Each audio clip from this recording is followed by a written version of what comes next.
Hello, I'm Younes from New York. We are here at Lake Majori finishing up with the international workshop on non-Hodgkin lymphoma, and I'm joined here with Steve Rosen, who spent the last 2 days in this beautiful place discussing several topics about non-Hodgkin lymphoma. Steve, welcome. Thank you, Younes. So what's your impression? What's your take about this meeting? What's exciting? What is the next step that you can see that the field moving towards? There's no question it's the most remarkable period since I've been in oncology, where there's an explosion of new strategies, new compounds, different approaches to the spectrum of lymphomas. And I see both the excitement of what we can accomplish, and I also see the challenges in terms of how do you sequence the different therapies, the cost of administering these new treatments, some of the unanticipated side effects related to some of the drugs, knowing who the ideal patient is for the treatment, and how we take advantage of the explosion in molecular medicine and the ability to personalize the treatment with all the information that's available so that you can put together an approach that's in the best interest of your patient.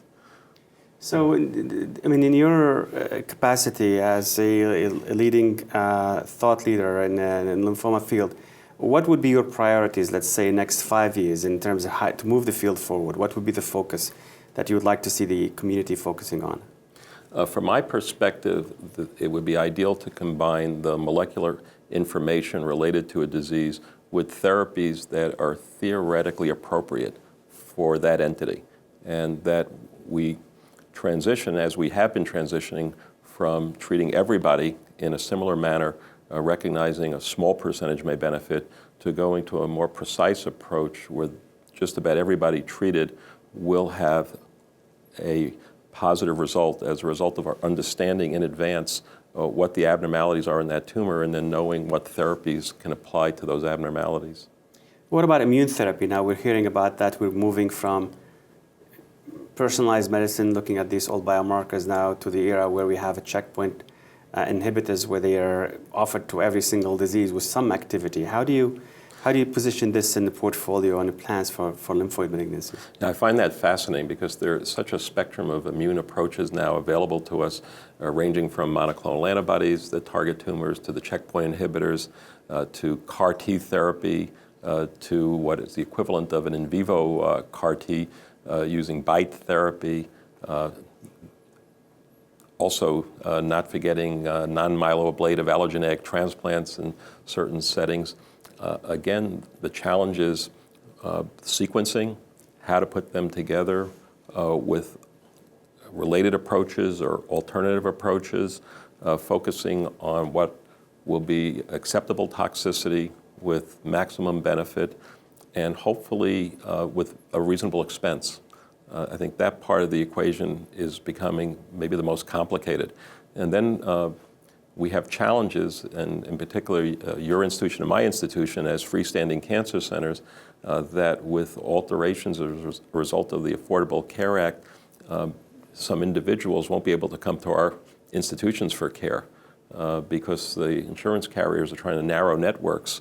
And maybe one of the salvations will be the ability to attract patients because of clinical trials, right, where it will be acceptable. So today we heard a lot of presentations about several PI3 kinase inhibitors.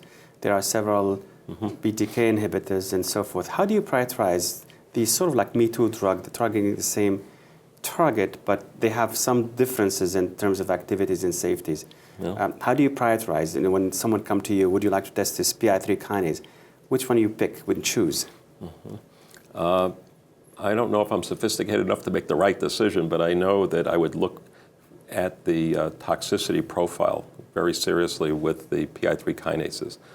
It was alarming to see that not only as an independent drug you can sometimes get delayed toxicities, which could be very serious, but when they've been combined with other agents like lenalidomide, they were life-threatening. In fact, there was mortality as a result of some of the toxicity. And that's why I would caution people in the community to not combine drugs arbitrarily that haven't been studied, even though they may have a theoretical appeal to be put together. The reality is unless you're looking at a population that you know the data related to the results, you could be causing more harm than benefit. One sort of simple example was the use of thalidomide or lenalidomide, or the IMiDs with steroids in myeloma. Who would have predicted that a third of the patients would get DVTs? And if you weren't really systematically evaluating those patients and you arbitrarily said, I'm just going to add a steroid because that's what we do in myeloma, it could be catastrophe. Right. So what's your take-home message from these 2 days of meeting? My take-home message to my friends and faculty would be that this is the most enchanting time to be in our field, because there are so many effective agents, there are so many interesting approaches, and it's a time for all of us to, on a routine basis, to review where we are, where we want to be, and to put together a portfolio for our patients that will allow us to provide them the latest care.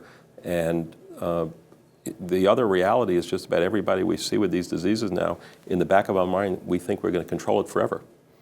It is hope in every instance, almost at every stage of presentation. And that's a big change. You go for certain diseases, CLL being a classic example, where you had one inactive drug 10, 15 years ago, to now having a plethora of different agents that are remarkably effective. Right. So thank you for joining us today. Next year, a meeting will be in San Diego, so we hope to see you again next year. Great. Thank you.